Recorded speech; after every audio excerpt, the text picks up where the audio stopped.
So why AWS as a career? Out of a bunch of cloud service providers, which has big names, say Google Cloud is there, Microsoft Cloud is there, Azure Cloud, we have Oracle Cloud, we have say Alibaba Cloud. Okay, why why study AWS or why study AWS Cloud? Why focus on AWS as a career? So if you notice on the screen, we have Gartner's report, and on the left hand side of the screen we have a report from 2016, and on the right hand side of the screen we have a report from 2017. If we go to the next slide, we see we have a report from 2018 and we have a report from 2019. Now Gartner prepares these magic quadrants, what Gartner calls them, and these quadrants have the leaders, the challengers, the visionaries, and the niche players in the public cloud space. If you'll notice one thing that has been common in the four uh, graphs that are there, AWS has been on the top across. So if I go back to the previous slide, you will notice that AWS is here. Similarly, sorry, AWS is here in 2017. Let's go further. AWS is here in 2018. AWS is here in 2019. And if you go and pull previous year's reports, say you go and pull 2014, 2015, you will find the same. Similarly, when the 2020 report is released, the situation has not changed. And this indirectly means that AWS supports, the AWS controls 40 to 45% of the market share. AWS supports a bunch of companies, a bunch of organizations that are there, which are running their workloads on cloud. Okay. Now, since AWS controls 40 to 45% of the market share, what it does is it brings lots of revenues to AWS. But for us as engineers, it gives us that much more opportunity to go and showcase our skills.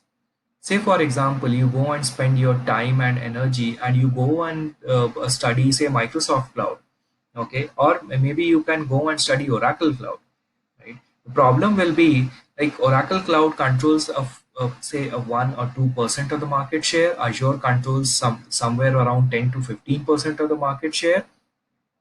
This indirectly for you means that you will have that much of less chance of getting a work on, say, Azure or Oracle Cloud, right? And since you don't get that much of opportunity to work with these clouds, what will happen is by the time you get a chance, you might have forgotten half the concepts that you learned. Okay, so that is why AWS as a career makes more sense than any other cloud service provider. Okay, because it controls that much more market share, almost half the market share in the public cloud space, which will help you to get an opportunity to work on AWS cloud as soon as maybe you finish your course or maybe once you are certified. Okay, let's move further ahead. So cloud market brims with opportunities for IT professionals. So here, if you'll notice, they had expected to touch 200 and 302 billion dollars of revenue by 2021, which they have already started touching, reaching around. The growth rate in the market is 121%, and the average cloud salary for a cloud engineer is $114,000, which is above the general average salary of an IT professional. Okay. If you notice the top skills that employers value in a cloud engineer, AWS is like for 58%. The next in line is Python. Java is way down below. Okay, Azure is 34%, so it's less than half of what is expected from an AWS engineer, or what is the demand for an AWS engineer. Okay. Now again coming to we understood like why we study AWS. It's going to give you that much more opportunities to go and work. Okay. Now why go and get an AWS certification? Okay. So first of all, and AWS certified engineers are high in demand. So this is the certification is going to give you a boost in your career. It is going to give you a pay raise if you are looking for it. And why this is happening, why AWS certified engineer is high in demand, or why an AWS certification will boost your career, or why it will help you to get you a pay raise. It's because AWS has become a gold standard in the public cloud space. Okay, whenever there is a new cloud service coming, or a new cloud service provider is coming into the market, they compare themselves with AWS, or they want to become AWS, what Amazon is today, right? When Azure came up, or when Google Cloud came up, all they wanted to was create something what AWS Amazon already has in the market space. Okay, then it gives you other benefits also. So getting a certification will demonstrate that how committed you are to your profession. A certification is going to add a weightage to your resume. It will help you boost your confidence, right? It is going to help you to help your organization accelerate the AWS adaptation of AWS services. It will teach you how to migrate workloads on AWS. It is going to increase your career prospects. Okay, and last but not the least, it is going to help you expand your professional network. Okay, so an AWS certification, or let's say any certification. So what it does is, let's take an example, like how all these things is going to happen. How is it going to help you go ahead in your career? Say for example, there is an opening in an organization where they want an AWS engineer, and there are two positions open, right? Now what will happen is, the HR of that organization, he is going to go online, go to job search sites, or maybe go to LinkedIn, and he is going to pull at least 10 resumes where people which says that they have worked with AWS, they have AWS knowledge, or they have some cloud knowledge, right? Now out of these 10 resumes, these the HR is going to shortlist. He's not going to call everybody for a round of interview, right? He's going to shortlist.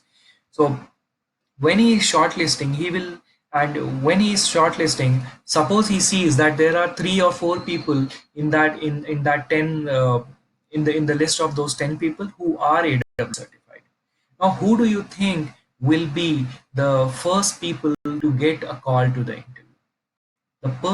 The people who are the engineers, who have an AWS certification, who showed their commitment, who studied that much, who have that much of knowledge, right? They went and got an AWS certification, right? They went the extra mile, they spent some extra effort, they invested time and energy into it and got an AWS certification, right?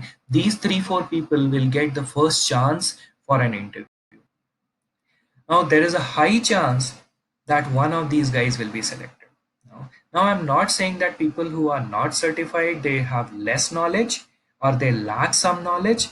What I'm trying to say is, if you have a certification, it adds that much of weightage to your resume. Anybody seeing your resume sees, okay, this guy is AWS certified. That means he has that level of knowledge which the uh, certification exam judges you in during the exam, right? So that is where the certification is going to add your value, and an AWS certification is going to boost your career to new heights.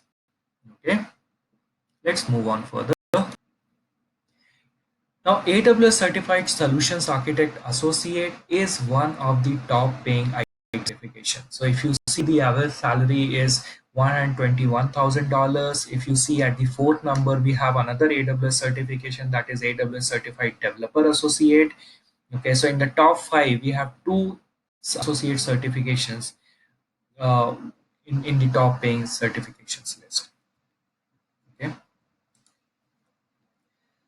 Some of the organizations that are using AWS Cloud currently.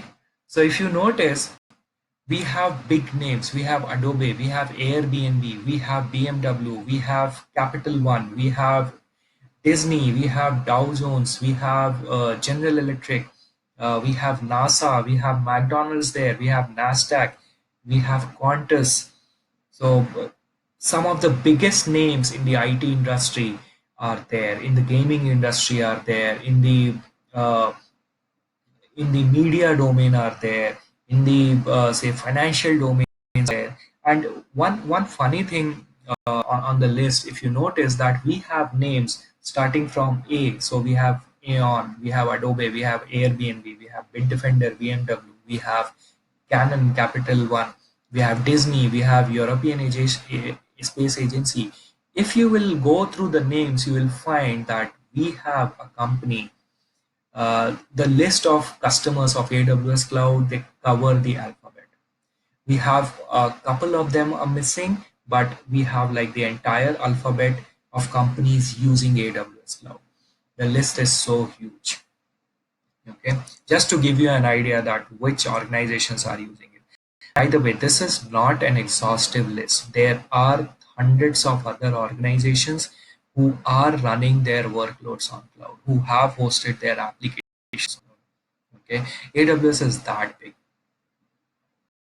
Let's move ahead and see what is there. Okay, so this is how AWS gives us the syllabus of the associate architect, solutions architect associate, and certified developer associate exams. So if you notice the first part where the top part where we have mentioned the solution architect associate exam, the exam has not changed in February 2018. So there are 5 domains in the exam. These are design resilient architectures, define performant architectures, specify secure applications and architectures, cost optimized architectures, and operationally excellent architectures. Okay. So these are like the 5 pillars of designing an architecture on AWS. It should be resilient, it should be performant, it should be secure, it should be cost optimized, and it should be operationally excellent. Okay. So when we say resilient, that means it should be fault tolerant. When we say performant, it should be highly available. When we say secure, it means it should be highly secure. Only authorized people or authorized customers get access to it. It should not be too much costly. The cost should be in balance how you are designing and what services you are provisioning and how you have provisioned. Okay, and it should be in excellent operational. Okay, each of these domains have a different percentage defined in the exam, and the exam covers questions or has questions which covers across each of these domains. The passing percentage is 70%. Okay, exam, so you have to score that much, and it has multiple choice questions. Okay, now what that means is that for some of the questions, there could be one correct answer. For some of the questions, there could be more than one correct answers. Okay, we are not going to discuss about the developer associate exam syllabus because our focus for here is the associate architect exam syllabus. Now, based on this, we have created our own syllabus where we cover the different services that are part of the exam. So we cover EC2, we cover S3, we cover IAM, we cover VPCs, we cover databases, we cover some application services, we cover monitoring, we cover logging, okay, we cover domain names. So we cover all of the services that are from where the questions are formulated for the exam. Okay. Okay. Now this is the complete list of AWS certifications that are available currently. So if you see, there is a foundational exam talking about this, which is Cloud AWS Certified Cloud Practitioner. This is a very basic level exam. Okay, a very simple exam, very easy to clear it out. Doesn't add much value to your resume or to your knowledge.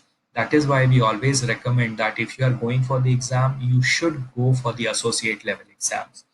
Okay, even in the associate level, one of the most sought after exams is associate architect. Then we have SysOps administrator and per associate. Okay.